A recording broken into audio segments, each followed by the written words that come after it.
Yeah. 901 Shelby Drive, look alive, niggas came up on this side.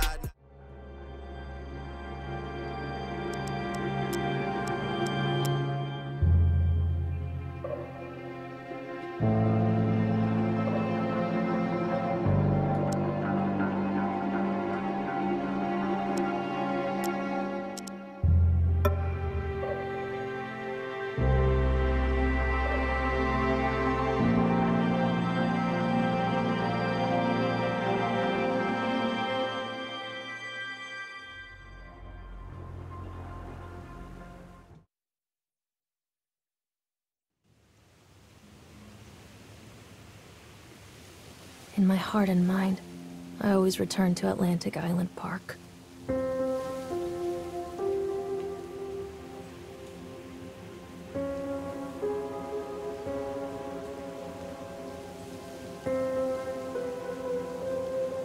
Where's Mr. Bear? I haven't seen Mr. Bear, Callum.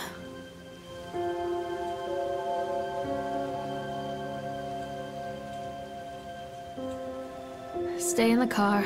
I'll go and ask information.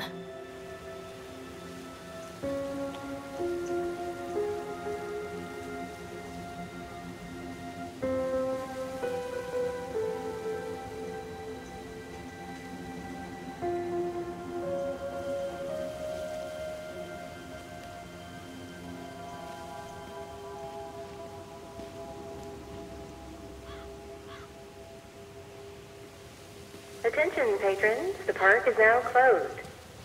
Please make your way to the car park at your earliest convenience. Employees prepare the park for shutdown.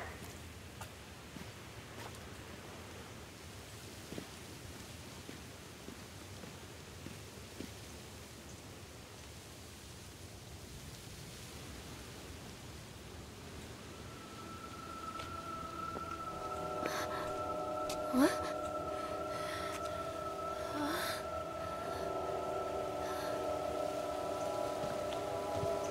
Hey, Lorraine. Lorraine! Don't blame yourself, Lorraine. People lose things all the time. Take a deep breath and think about the last place you saw your son's teddy bear. Hey, stop! I think your boy just ran into the park. I'll unlock the gates for you.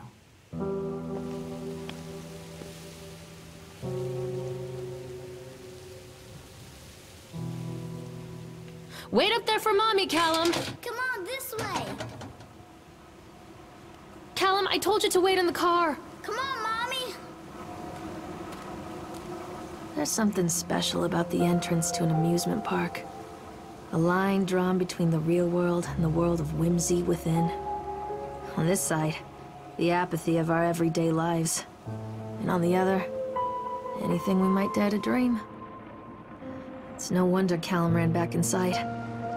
I wouldn't want to leave either. Callum, I told you to wait in the car! This way, Mommy! Wait for Mommy, Callum! Over here! Callum, where are you going? Catch me, Mommy! Wait up there for Mommy, Callum. Over here!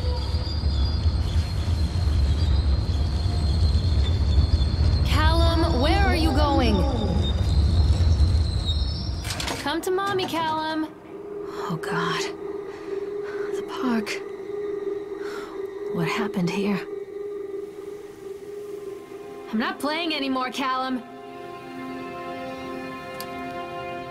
You can't catch me. Callum? Stop! Callum! Stop, Callum! This way!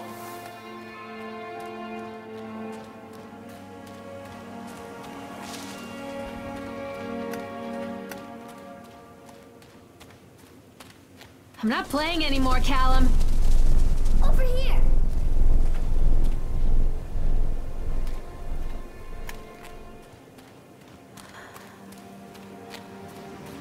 Callum, come back here right now! This way, Mommy!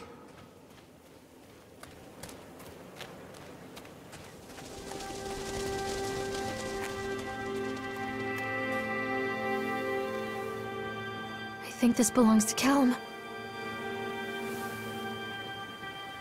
Come out, sweetie! Over here! Chad the Chipmunk, huh? Just a drunk guy in a suit.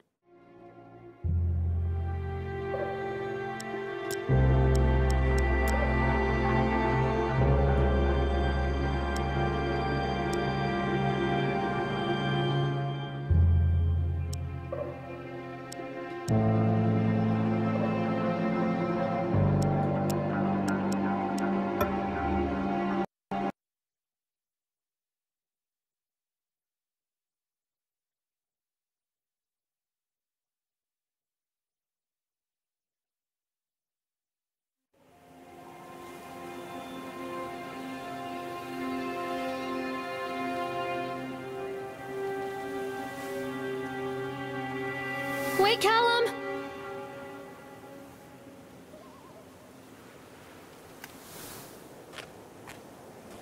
Chad the Chipmunk, huh? Just a drunk guy in a suit.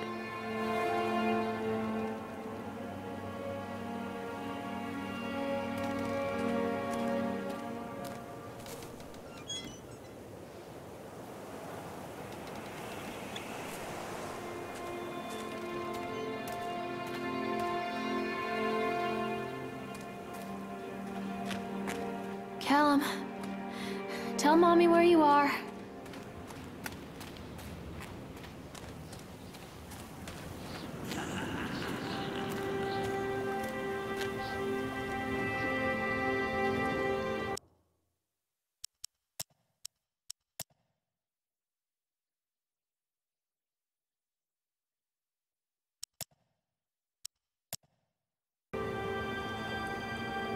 Callum, stay where you are!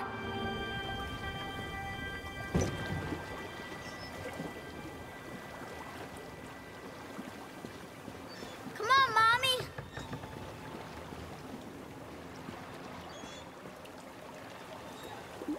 Callum!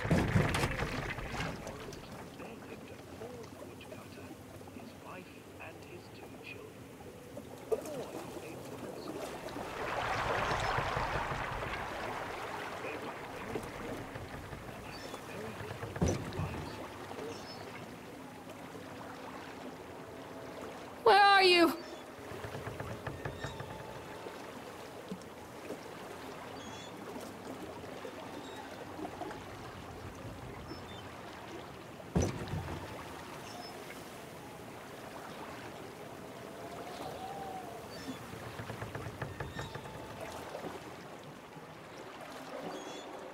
Callum, where did you go? Where did you go? Near a great forest, there lived a poor woodcutter, his wife and his 2 children. A boy named Hansel and a girl named Gretel. They were very poor and had very little to bite or sup.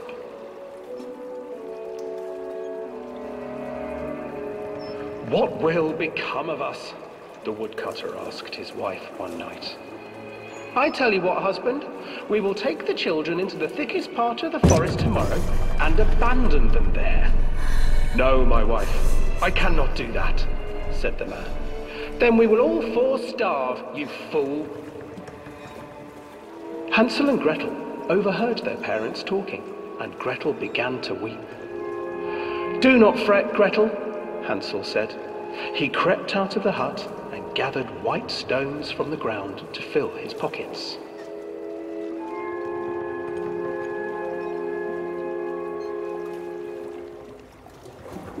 The next morning, the woodcutter leads the children into the forest. Before they leave, their mother gives them a slice of bread and warns them that they will get no more food that day. Clever Hansel leaves a trail of white stones behind them as they pass into the woods. When their father leaves them, the children wait a while, then follow the trail back to their parents' house. After receiving a thorough scolding from their parents for getting lost in the woods, the children are sent to bed without any supper. Hansel tried to sneak out and collect more white stones, but found that the door was locked. "Tomorrow I will take them into the woods myself," the wife told the woodcutter. In the morning, their mother gave them a slice of bread and led them deep into the forest once again.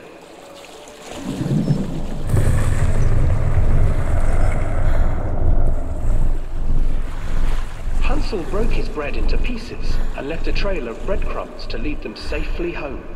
But hungry-eyed birds snatched up the breadcrumbs and his trail was destroyed.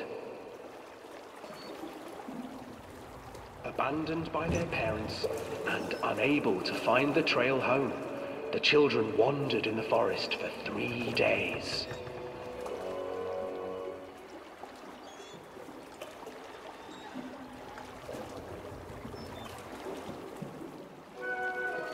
The children stumbled into a clearing with an exceedingly strange house. Its walls were made of gingerbread, and its windows were panes of clear sugar. Hansel, desperately hungry, ran forward and began to nibble on the walls.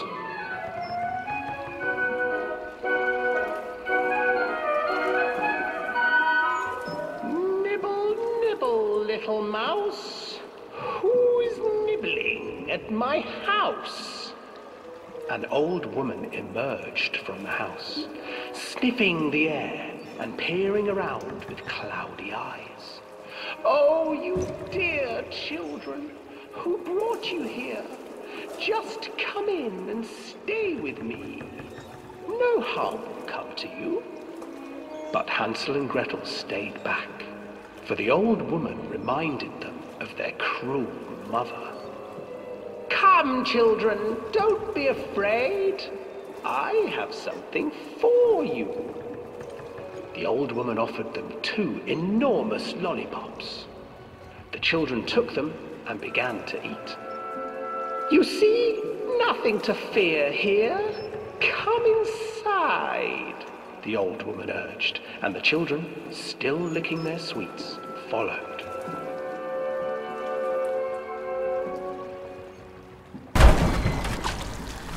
Once inside the house, the old woman changed. She stuffed Hansel into a cage and put Gretel to work, sweeping and cleaning her hut. "Your brother will make a good mouthful," the old witch told Gretel. "Once he is fattened up, I shall feast upon him."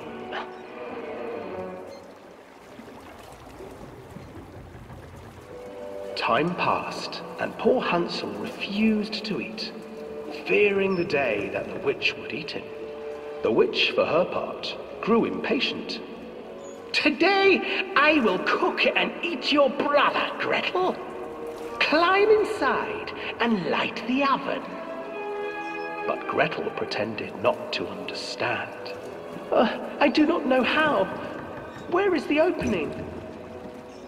"Fool," the old witch said. "The opening is here." And she moved to show Gretel. Seizing her courage, brave Gretel gave the witch a shove, and the old crone tumbled forward into the oven. Gretel slid a large iron bolt over the door to the oven. Gretel freed her brother Hansel, and together they lit a fire beneath the oven. And though she screamed and begged, the children sat by the oven until her screams had stilled, and the witch was cooked. And then, because even children can't survive on sweets, they divided up the body of the old witch and ate her.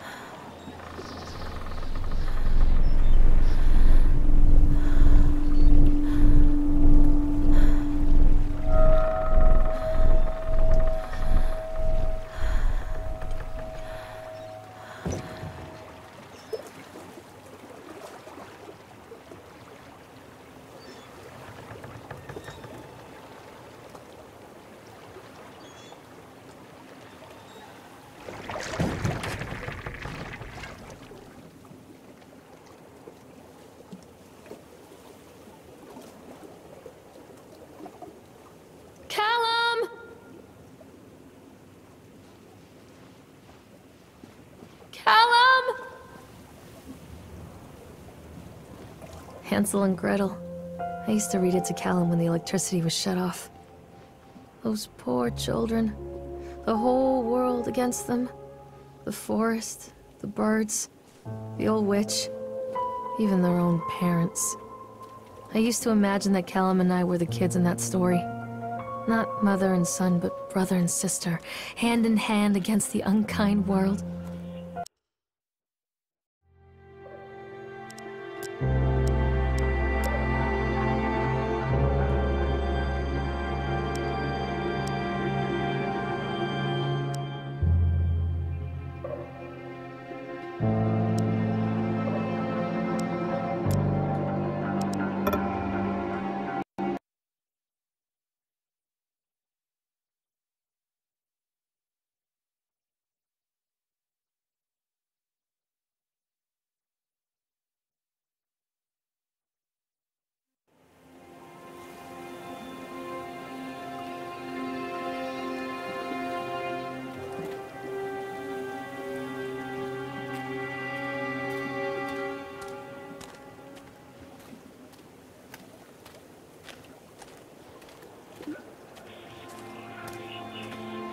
Callum!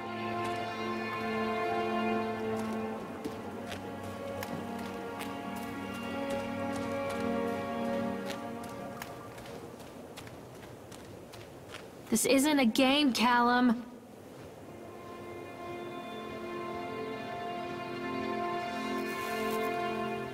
Another accident. This place.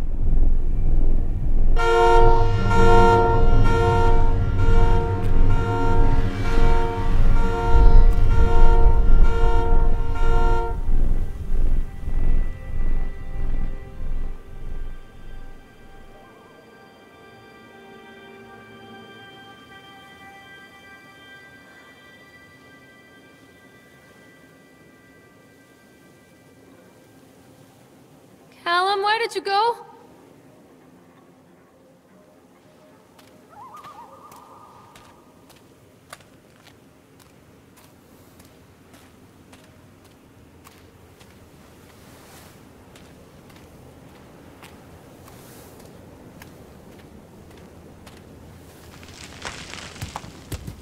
Callum, where are you?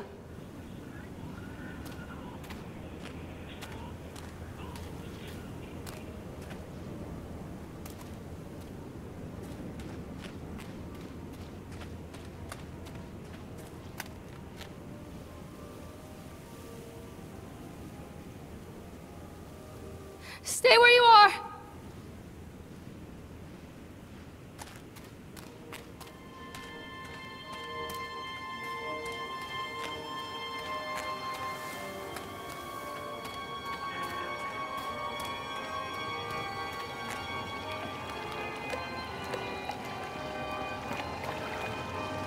I'm not playing anymore, Callum. This old thing used to make the blood run to my head. Make me dizzy. The guy just snapped. Those poor kids.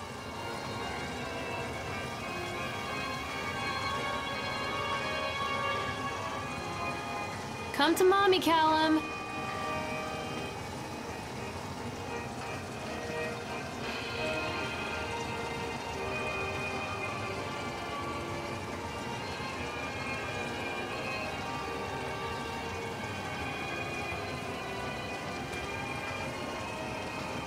I can't get on while it's moving.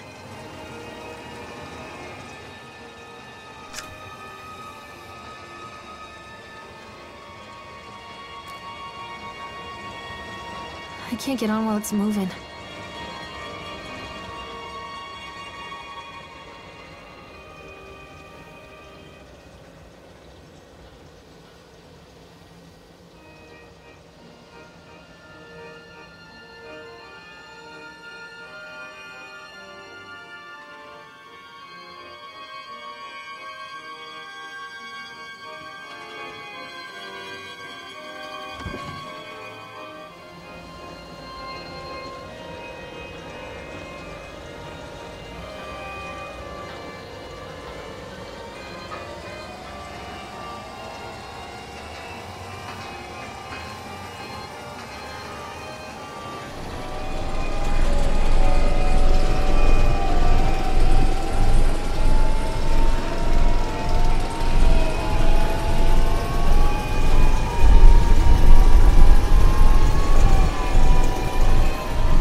treachery hides in thoughts. Treachery that lashes like a whip and scars our insides. The first time I saw Callum, my thoughts betrayed me. I looked down at this wrinkled, red, bawling thing and I thought, is that it? We build our world from expectations, and the world that I had built for Callum was no different. He was so real, so there, and so far from my expectations. And they shattered, and as they fell in pieces, that one treacherous thought became a new foundation.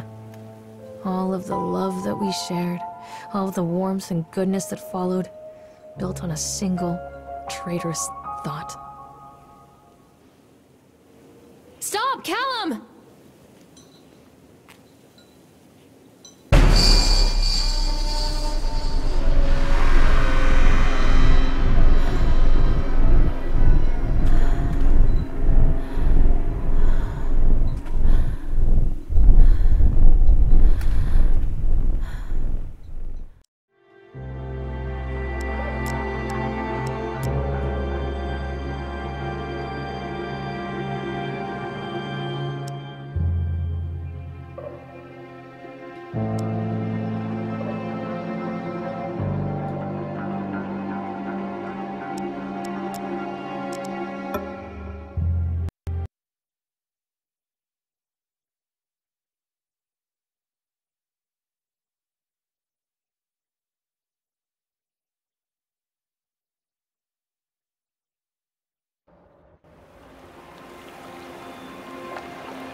Callum, come back here right now!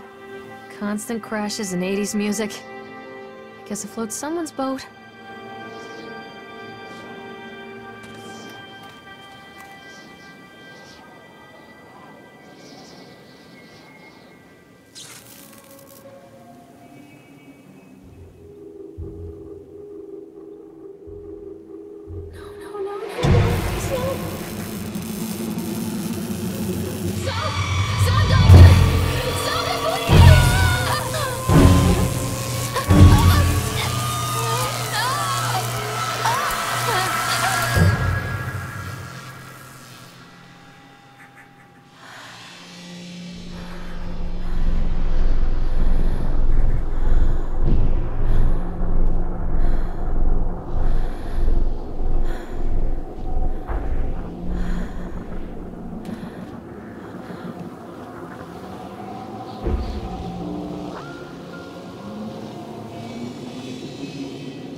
It's a matter of public record that I am a failure as a mother.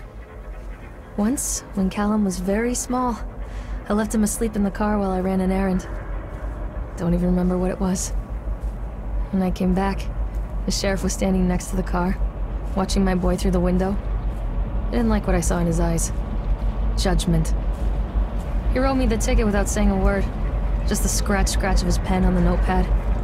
When he gave it to me, our eyes met. I know what you're going through.